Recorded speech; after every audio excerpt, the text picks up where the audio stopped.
What's up, y'all? Just here going to be talking about my two shotguns and how I think they function and how they're different. They're pretty much the same style of shotgun. They are both home defense pump action 12 gauge shotguns. I'm just going to be showing you a little bit of their differences and talking about my opinion between the both of them. Now, this is just my opinion and what I think. I do own and personally own both of these shotguns. I've shot this one right here would be your H&R partner pump. Now, this is a pretty heavy shotgun, a little bit heavier than the Stevens Model 320. I guess you could say the metals are a little better. I mean, it's you know, more durable. It's made stronger, built to last. You know, that's what I have to say about the H&R. It is pretty much a Remington 870 clone. Everything you see on here, from the collapsible pistol grip and stock that I got right here, if you can get a good look at it, this is a Blackhawk collapsible stock with a pistol grip, and I went ahead and got a cheek rest and the shell holder that goes on the side of the cheek rest. Now, this is made by Blackhawk, and we got a UTG Picatinny rail mounting system. Now, this is made for a Remington 870 along with the pistol grip and collapsible stock, and this is just a $60 sight mark open face red dot sight, if you can get a good look at it right there, just to show you real quick what it looks like. I also went ahead and put a heat shield on the H&R. This is made by ATI heat shield. It does come with two ghost ring sights. I did run the ghost ring sight for a little bit, but they're not too accurate. They did make it look good for the time being until I went ahead and got this Picatinny rail mounting system. It is completely open. There are no rounds in the gun. I do run my gun without the plastic plug in. It is illegal to hunt or carry the gun without the plastic plug, but that's just my preference. I would rather be able to get 7 rounds down without having to fool with reloading yet. I know some people think you shouldn't have to have that many rounds if you need that many rounds. You shouldn't have a shotgun, you know, some comments on that, but I just would rather have more rounds. It's just a personal preference. That is the H&R partner pump. It is a little bit heavier than the Stevens Model 320. So we'll go ahead and take a look at the 320. It does have a pistol grip that comes on the gun already. It is an 18.5 inch barrel with a bead sight, just like the H&R. When it first comes, you get them. It is fit. The barrel is fit to shoot 2 3/4 inch and a 3 inch round. Now, I can show you just a variation of rounds that I've used for both of these guns. When I was doing a test on which one does a little more damage to the target at close distant range, I wasn't really testing the shotgun per se. I was testing the round capability at close range out of each individual shotgun. The shotguns themselves are pretty much identically the same. The only difference, you would say, is the bolt itself. On this one, if you can get a good look at the bolt release, I'll go ahead and pull it back. Zoom in for you, get a good look right here. It is square, more or less square than round, and it has this small trigger deal, and it does push in there, so when it fires, it does tend to fire back on its own.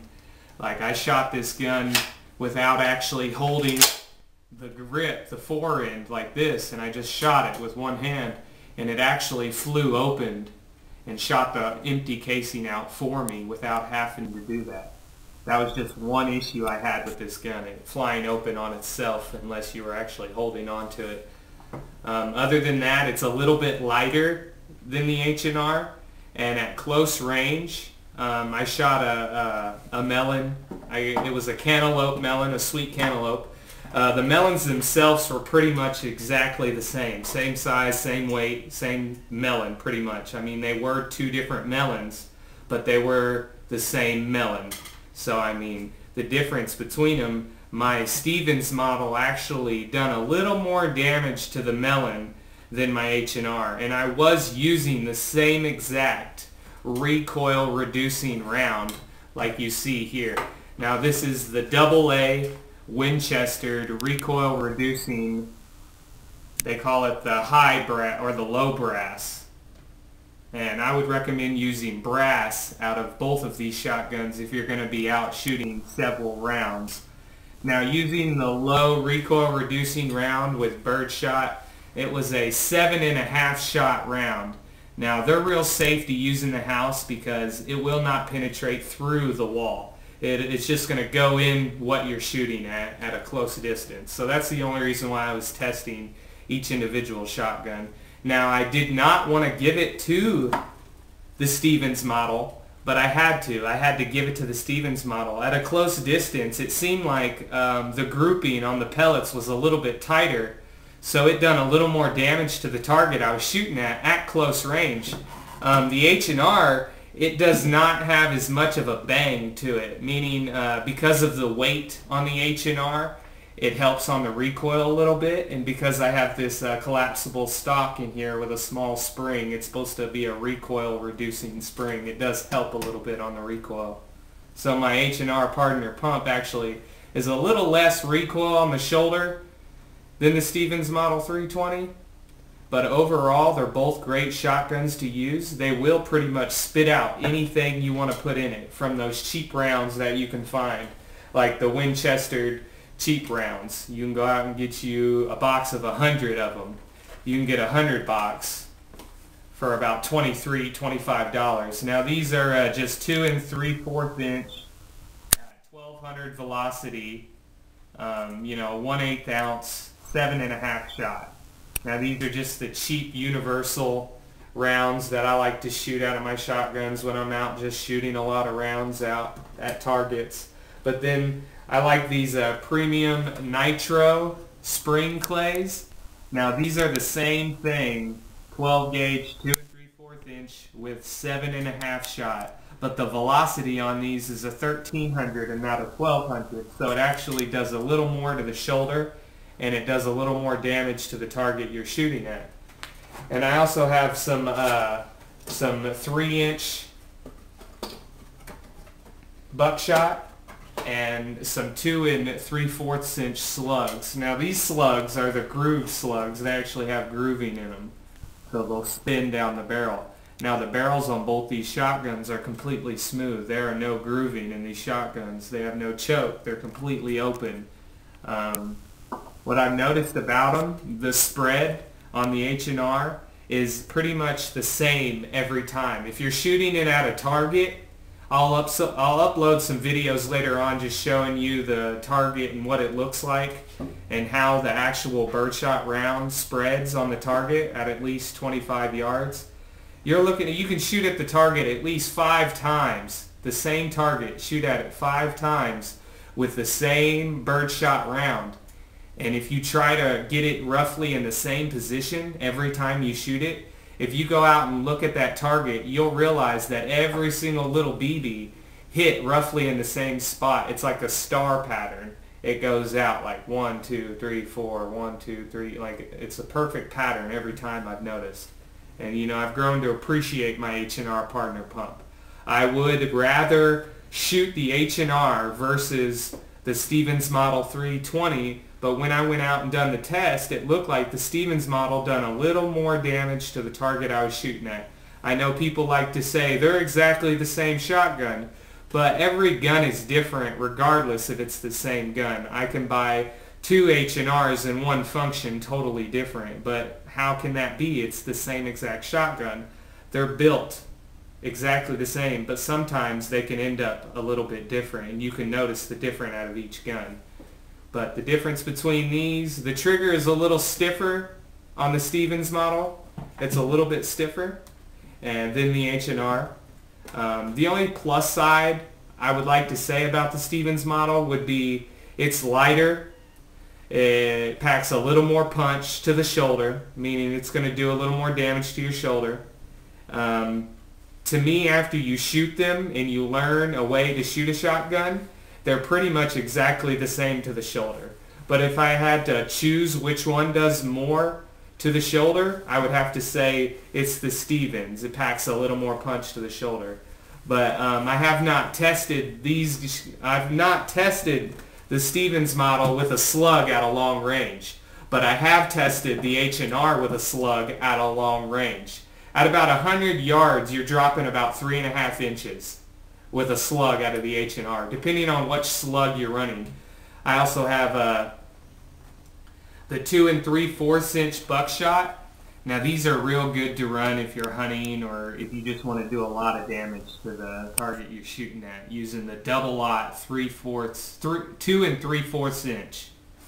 Now the 2 3/4 inch allows me to get 6 in the tube with 1 in the hole. But if I was running the 3-inch buckshot, I also shot the 3-inch buckshot. If I was running the 3-inch, it only allows me to get 6 total. So 5 in the tube with 1 in the hole. Now, I have shot, you got variation of rounds. Now, they call this the high bird or the high brass, meaning the brass on the gun is a little bit taller. Now, I would recommend using the high brass versus the low brass. I mean, then again, it could be preference. You might want to use the low brass versus the high brass depending on how it goes in and out of the shotgun. Now I know how brass works. Once it heats up, it expands, but then it starts to cool down rapidly. It starts to attract. Now then I've noticed when I shot these cheap rounds without the brass tip, I've shot the cheap rounds out of the H&R. And I've noticed that I've actually had an issue with the round getting stuck inside the barrel and the little lip would not pull it out. I had to drop a little pole down there to pop the round out because it swelled up and got stuck in there. But that was only after I've shot about 100 rounds through it. And we're not talking 100 rounds one at a time throughout the day. We're talking 100 rounds within the hour. This barrel got pretty warm. And every time I shot, it would stick in there. So I was basically done shooting for the day because of the cheap rounds I decided on buying. Now if you go and decide on buying 100 rounds of these cheap Winchesters that have the steel on the end like this right here, you can get a good look at it. I would not use these all day, especially if I ever needed to use them in a self-defense type of position. I would not want to use these. I would just use these for target shooting simply because of the price is a lot cheaper. But yeah, that's just a quick review on the differences between my two shotguns. I've been getting some reviews or some, views on the videos about these two. I'm pretty sure some people who own the H&R do not own the Stevens model. They want to say that their H&R is better than the Stevens model. And you know what? I own both of them, and I've went out and tested these guns several times. And I'm liking the Stevens. I really am. I'm liking the Stevens. I really have no issues with the Stevens model. It also has a plastic plug. I went ahead and took the plastic plug out, and that allows me to get 1 extra round in the tube. And that's just my personal preference. This is just a quick review over how I feel the differences between these two shotguns. LersRecReviews, thanks for watching.